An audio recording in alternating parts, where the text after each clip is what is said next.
సుమన్ టీవీలో మీ business promotions కోసం ఈ కింది నెంబర్ను సంప్రదించగలరు.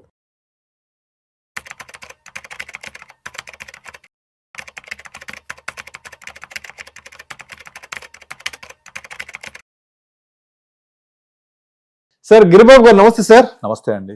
Welcome to Vishnu talks. Thank you. So Giribabu గారు, ఇప్పుడు మనందరం రకరకాల ఇన్వెస్ట్మెంట్స్ చేస్తూ ఉంటాము. ఆ ఇన్వెస్ట్మెంట్స్ మీద రకరకాలుగా రిటర్న్స్ వస్తూ ఉంటాయి కదా.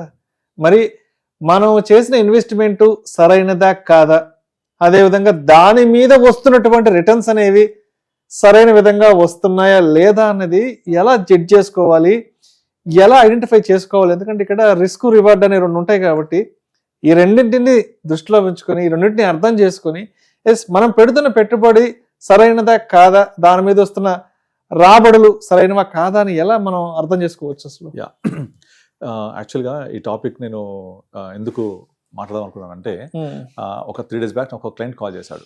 సార్, నా దగ్గర ₹1,00,000 ఉన్నాయి, నాకు చాలా డబ్బులు అవసరం ఉన్నాయి, ఈ ₹1,00,000 నేను ఎక్కడైనా పెట్టి నాకు నెలకు ఒక 5-6 వేలు వస్తే నేను కొంచెం ఖర్చు పెంచుకుంటా అని చెప్తున్నాడు. నెలకు 5-6 వేలు 10 వస్తే బాగానే ఉంటది, కనీసం 5-6 వేలు నెలకా అని అడిగా. నేను సంవత్సరానికి అడిగా.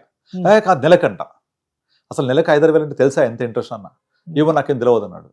నువ్వు మామూలుగా నెలకు 10,000 వస్తే ఓకే, నాకు ఓకే, కానీ 5-6 వేలు అయినా కనీసం కావాలంటున్నావు కదా. 5-6 వేలు నెలకంటే సంవత్సరానికి ఎంత, దాని రేట్ ఆఫ్ ఇంట్రెస్ట్ ఎంత అని అడిగాను. ఏం ఐడియా లేదు.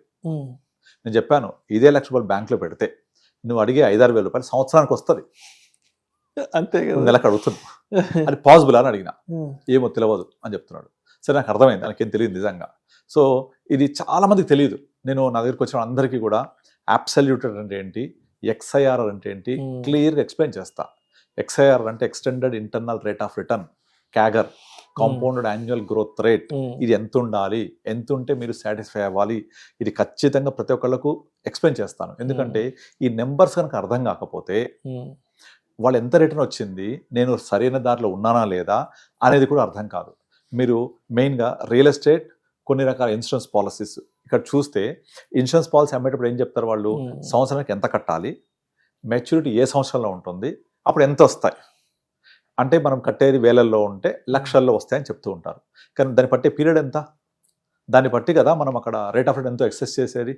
ఈ పీరియడ్ గురించి మాట్లాడకుండా మేబీ 15-20 years పీరియడ్ ఉంటుంది, అది తెలుసు. అది కానీ మీరు కొన్ని వేల రూపాయలు ఎవ్రీ ఇయర్ కడుతూ పోతే మెచ్యూరిటీలో కొన్ని లక్షల రూపాయలు వస్తుంది. Few lakhs rupees. అక్కడ లక్షలు వేలు ఇదంతా సైకాలజీ. అరే, నేను వేలలో కడుతున్నా, లక్షలు వస్తున్నాయని ఆలోచిస్తారు తప్ప నాకు వచ్చే రేట్ ఆఫ్ రిటర్న్ ఎంత అని అర్థం చేసుకుంటే ఎవరు ఆ ఇన్సూరెన్స్ పాలసీ జోలికి కూడా పోరు. తర్వాత రియల్ ఎస్టేట్, నేను 20 years బ్యాక్ కొన్నాను, ఫ్యూ lakhs, ఇప్పుడు ₹1,00,000 ఉంది, లేదా ఫ్యూ thousands ఇప్పుడు లక్షల్లో ఉంది. Okay, right, good. మీరు ఎప్పుడైనా దాని పర్సంటేజ్ రిటర్న్ లెక్కేశారా? అయ్యారు ఎవరు? దాని ఎప్పుడైనా టైం ఎంత? సపోజ్ ఫర్ ఎగ్జాంపుల్ ఒక క్లయింట్ ఉంది, ఆమె నేను అల్వాల్లో 2006-07లో 7 లక్షలకి ఒక ల్యాండ్ కొన్నాను, ఇవాళ ల్యాండ్ 40 లక్షలు ఉంది.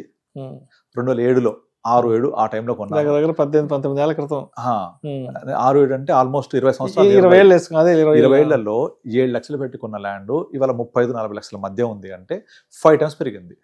మీరు CAGR లెక్కేయండి, కనీసం 5-6% కూడా రాదు అది. కానీ అక్కడ వాళ్ళు 7 లక్షలు పెట్టి కొన్నా 40 లక్షలు వచ్చింది, 30 లక్షలు, 30-40 లక్షలు ఉంది. 40 ఉంది కానీ 30 పోద్ది. ఇప్పుడు చెప్పుడు ఆమె 40 ఉంది కానీ 30 వరకు పోతుంది. 7 లక్షలకి కొన్నా కదా, కానీ దాన్ని బట్టి టైం ఎంత, 20 సంవత్సరాలు. దాన్ని కనుక మీరు కన్సిడర్ చేసి కనుక లెక్కేస్తే 5-6% కూడా రాదు. కనుక ఆ 5-6% వచ్చింది అంటే కనీసం అర్థం కూడా కావట్లేదు. మ్యూచువల్ ఫండ్ ఇన్వెస్ట్ చేసింది, తన పోర్ట్ఫోలియో కన్జర్వేటివ్ రన్ చేసి 13.8% ఉంది. ఆ 13.8% అంటే అక్కడ పెట్టిన దానికి తీసేదానికి 4 years అవుతుంది. అసలు అర్థం కూడా కావట్లేదు.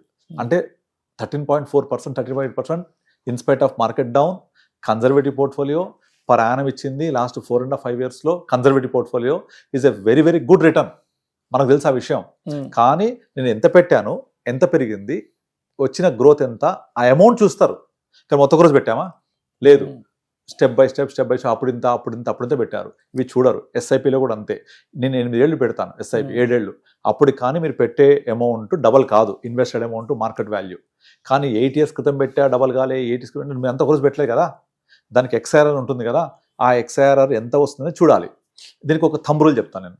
మన దగ్గర కనుక ₹1,00,000 ఉంటే దాన్ని లీస్ట్ మినిమం రిటర్న్ ఎంత జనరేట్ చేయొచ్చు?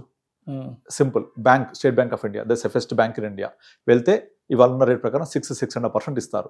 సో ఏ ఇన్వెస్ట్మెంట్ అయినా సరే minimum rate of interest 6.5% bank ద్వారా వచ్చినప్పుడు మనము ఎక్కడ ఇన్వెస్ట్ చేసినా కూడా అంతకంటే ఎక్కువ రావాలి కదా.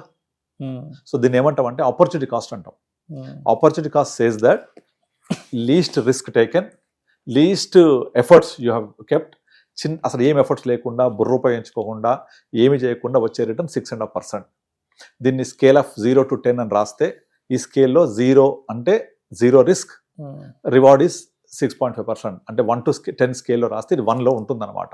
అంటే 1 to స్కేల్ ఏంటంటే 1 ఒక ఇన్వెస్ట్మెంట్, రిస్క్ పెరుగుద్ది 2, ఇంకా రిస్క్ పెరుగుద్ది 3 ప్రకారంగా రివార్డ్ కూడా పెరుగుతూ ఉంటుంది.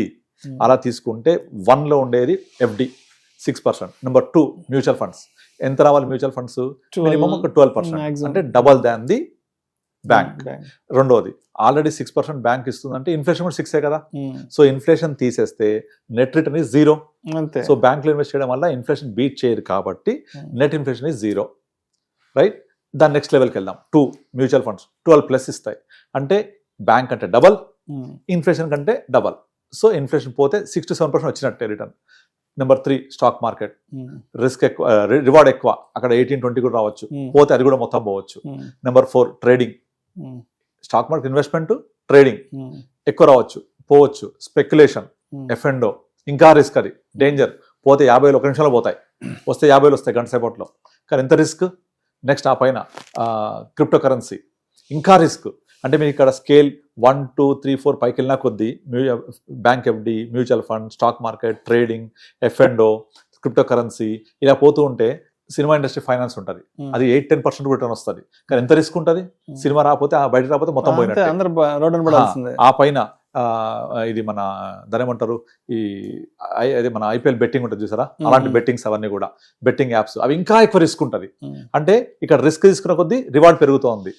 మనీ లెండింగ్ చాలా మంది చేస్తూ ఉంటారు. నాకు ఒక క్లయింట్ అడిగాడు ఎంత వస్తుంది అంటే 12% అంటే ఎంత మిత్తి వర్కౌట్ అవుతుందంటే ₹1 మిత్తి అని చెప్పింది నేను. ₹1 అయినా బయట ₹3 ఇస్తారు కదా అంటాడు. ఆ రిస్క్ ఎంత ఉంది అక్కడ? సో కనుక జనానికి అది అర్థం కావాలి, రిస్క్ వర్సెస్ రివార్డ్ రేషియో.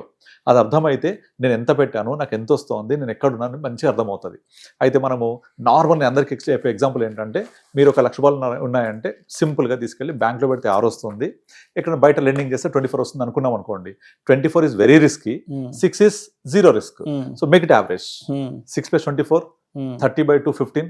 ఈ 15% అనేది average of higher side of risk full, lower side of risk free. ఈ రెండింటికి యావరేజ్ ఇస్ 15 మ్యాక్సిమం. ఇదిగా బ్యాంక్లో 6 కదా, at least double two beat inflation 12%. So 12-15% మధ్యలో కనుక రిటర్న్ వస్తే 12-15 మధ్య, it is miracle, super duper returns. 12 cross అయిందంటే ఎక్సలెంట్ రిటర్న్ వచ్చినట్టే మనకు. ఎందుకు? This is a compounding nature కాబట్టి. మీకు కనుక 15% వస్తే కనుక విత్ ఎ కాంపౌండింగ్ నేచర్, మీ డబ్బులు ఎవ్రీ 4.8 yearsకి డబల్ అయినట్టే. Rule 72 says that if your return is 72/18 వేసామనుకోండి, ఒక రిటర్న్ 18 వస్తే 72/18 ఎంత? 4. అంటే 4 years is the time taken to double your money. 72/15 వేస్తే 4.8 వస్తుంది, అంటే 4.8 years is the time taken to double your money.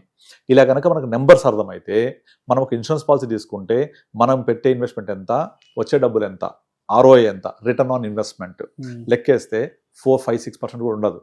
అలాగే మనకున్న రియల్ ఎస్టేట్ లెక్కేయండి, 20 సంవత్సరాల క్రితం ఎంత కొన్నాను, ఇప్పుడు ఎంత ఉంది, ROI లెక్కేయండి. క్యాలిక్యులేటర్స్ ఉంటాయి, ROI క్యాలిక్యులేటర్స్ ఉంటాయి, లంసమ్ క్యాలిక్యులేటర్స్ ఉంటాయి, లెక్కేయండి, తెలిసిపోతుంది. Number will speak.